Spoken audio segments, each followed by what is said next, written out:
Hello and welcome if you're new to my channel, and if you're a subscriber, a warm welcome back.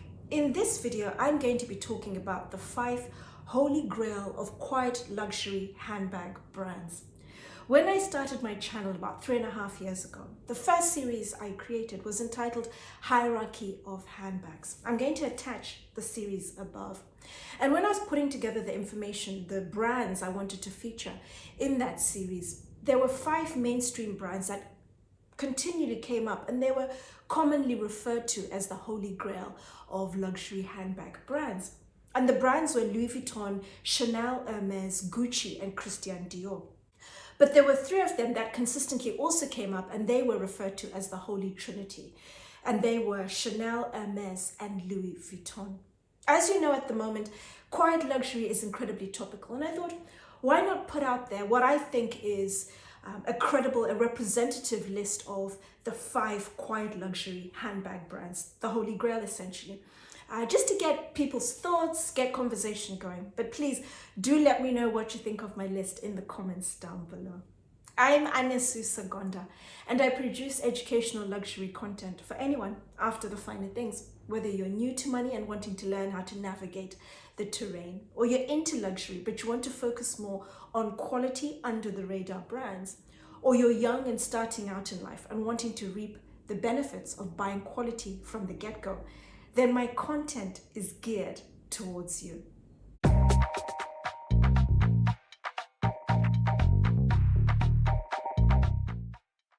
My selection of 5 holy grail, quiet luxury handbag brands are as follows, but in no particular order.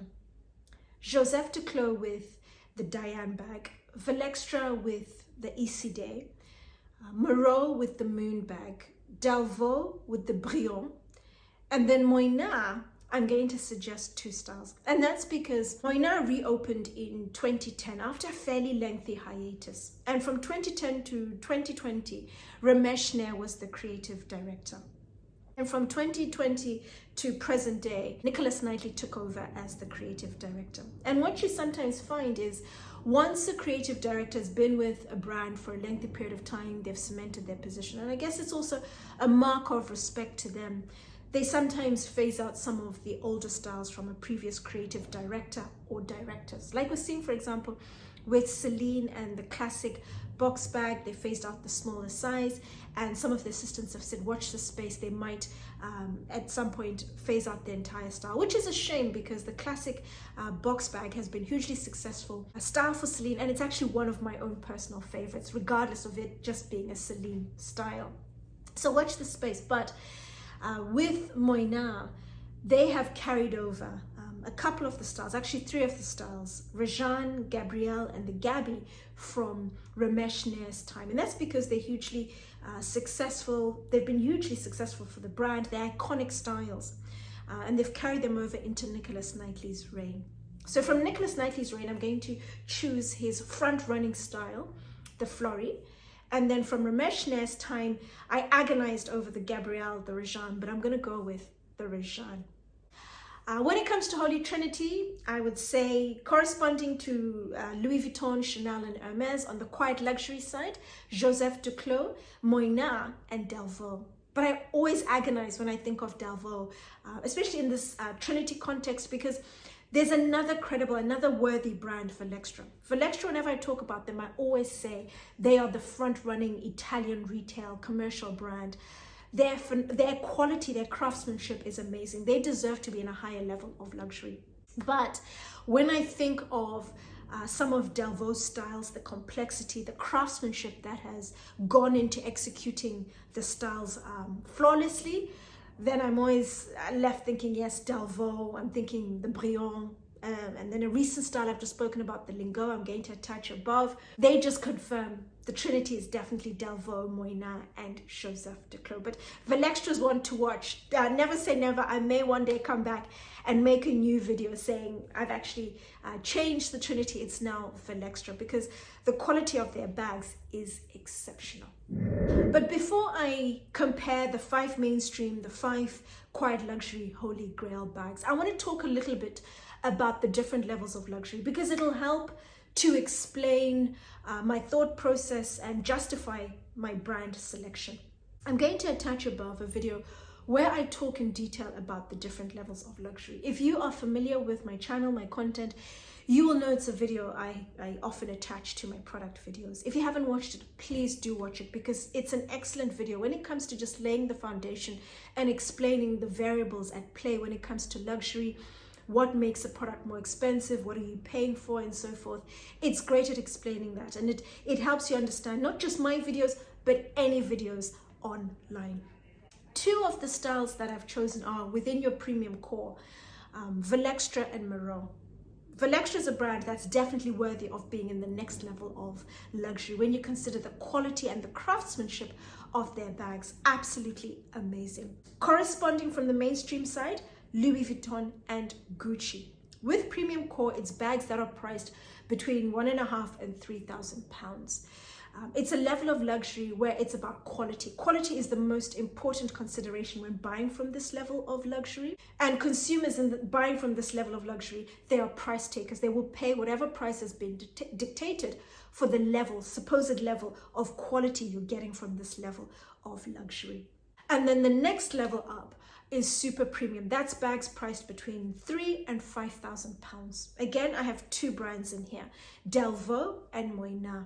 On the mainstream side, Christian Dior, and up until the last couple of years, Chanel was also within your super premium level of luxury. But as everybody knows, Chanel has been pushing their prices up off the back of their phenomenally high brand equity. I'm going to attach above a video where I talk about Chanel's brand equity, but the quality, the craftsmanship hasn't stayed on par with the price rises that they've been imposing on all of their products. So it's a space to watch. With the price rises, Chanel are actually now in the next level of luxury, which is the ultra high end. With super premium, it's not about price, it's not about quality. You're paying for everything. You're getting prestige, you're getting heritage, you're getting exclusivity, you're getting quality, you're also getting craftsmanship from this level of luxury. Next up is ultra high end, and that's bags that are priced from £5,000 and above. Mainstream brands, you have Chanel, you have Hermès. On the quiet luxury side, you have Joseph Duclos. With ultra high end, price is not even a consideration. It doesn't even come into the discussion, into the equation at all. Quality is assured, it's a done deal. It goes without saying, you're going to get the very best quality. What is really important at ultra high end is absolutely everything. You're buying into the prestige of association, of owning something from this brand, the heritage. You're buying into the exclusivity of the products they produce, the limited edition pieces.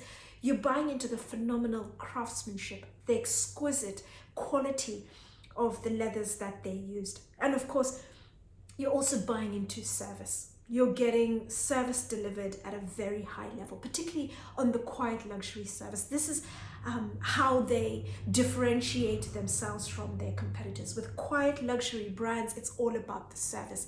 It's attentive, it's professional, it's highly and consistently delivered.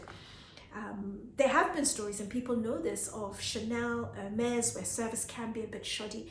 They're established brands, huge marketing budgets. People aspire to owning their products. And even when people are treated badly, they still keep going back because they want to associate with the brands. But with the quiet luxury, smaller brands, it's not even something they can afford to do. That is how they set themselves apart and ensure they're getting repeat business time and time again. Looking at the brands, in comparison, the 5 quiet luxury and also the mainstream brands in terms of quality, how do they compare against each other?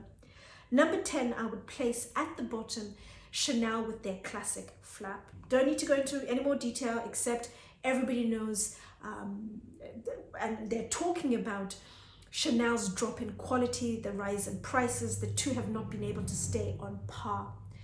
Their high brand equity has meant that people keep buying the brand. Next up, I would place equal footing Louis Vuitton and Gucci. They are your mass-focused brands producing your more mass-focused products, considerably more stores in the world, more concessions than any of my quiet luxury brands. And therefore, they're not going to have the capability to be able to include more of the handwork, the hand finish to their products. It's largely, and in some cases solely, machine, and you just notice that in the finish. But I'm comparing the top end ranges for each brand.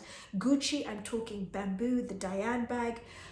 With Louis Vuitton, I'm talking some of their styles, like for example the Capucine that I've spoken about, the Twist, the City Steamer, Rose Devon, which is focused on just exotic skin bags. Also throw into that Petit Malais, Petit Valise, for example, those sort of styles. Mass focused, you notice the difference, especially when you compare with any of my 5, the difference in the tension, the neatness, the direction of the stitching. This is where the quiet luxury brands stand out and set themselves ahead of their competitors. Above Louis Vuitton and Gucci, I'm going to place Moreau. Moreau, very much under the radar. They literally have just 10 stores in the entire world. I recently created a couple of videos talking about various Moreau products, and I feel bad because I did a number of takes and I forgot to include the take where I spoke about beeswax. Beeswax is incredibly important when it comes to edge coating. Beeswax is typically used by just your custom focused brands at the top end. So think Duret Paris, to seal their edges. It's very strong and you're able to thinly, neatly, evenly apply it all around the bag, and it seals the edges wonderfully. They are not going to move. And Duret use beeswax for their products. And that's something that I haven't seen any other retail brand doing. Above Moreau, I'm going to put equal footing, Lady Dior from Christian Dior and Briand from Delvaux. And then fractionally ahead of them, I'm going to place Velextra with the Isside. You're going to say to me, oh my goodness, you've said Delvaux is above Velextra. But when you compare their Holy Grail bags, the Isside is ahead of the Lady Dior and the Briand when it comes to the construction. And that is because one thing I've noticed consistently with the Lady Dior and also the Briand, when I've looked at many bags, is that you get very subtle splitting of the leather, and that's down to the craftsmanship. It's not poor quality leather, it's the craftsmanship. The stitches tear through the leather. That doesn't affect the functionality, the longevity of the bag as such. But when I am recommending bags at this level of luxury, I expect a flawlessly executed product. Absolutely nothing must be out of place at this level of luxury. And with the Isside, you're getting a consistent product all around from Velextra. And then ahead of Velextra, Hermès with the Constance, Kelly, and the Birkin, of course. And then fractionally ahead of Hermès, confidently, Moina. I always say it, they are fractionally ahead when it comes to the craftsmanship. Nicholas Knightley has come in, raised the game. With his straps, he's put 3 points of 5 stitching, further reinforces the straps. So if there's any pressure when the bag is laden, it's able to dissipate, and it makes sure that the bag doesn't split, the leather doesn't tear, for example. The reinforcements he's putting on behind his stitching, the start, the finish is absolutely fantastic. And then also throw into that the marquetry, absolutely exquisite. And you're not seeing that anywhere else, and especially being delivered to such a high standard. And then above Moina is Joseph Duclos at number 1. Deservingly, they are setting the standard now when it comes to luxury. Their products are head and shoulders ahead of their competitors. They are showing Hermès how to wow, how to create a phenomenal quality product. Joseph Duclos opened a couple of years ago. Ramesh Nair moved from Moina to Joseph Duclos, and he is fast becoming, he is now the turnaround king when it comes to quiet luxury. He was at Moina, turned it around, opened it up and put it on a pedestal. He's now at Joseph Duclos, working his magic, doing exactly the same. Anything he touches literally turns to gold.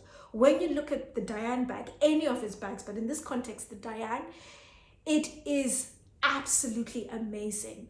It is what I expect. It looks expensive. It's beautifully, faultlessly executed. I've had a few comments with people saying, oh, the leather scuffs easily, it scratches, it's natural calf skin. That is what you buy natural calf skin for. The fact that it's able to tell the life of the bag with the marks through wear and tear. Soft, fluffy cloth, as I always say, just to buff away at any of the scratches. It's going to scratch, but what you're getting from natural calf skin, and especially this particular quality of calf skin, is that it has been semi-vegetable tanned.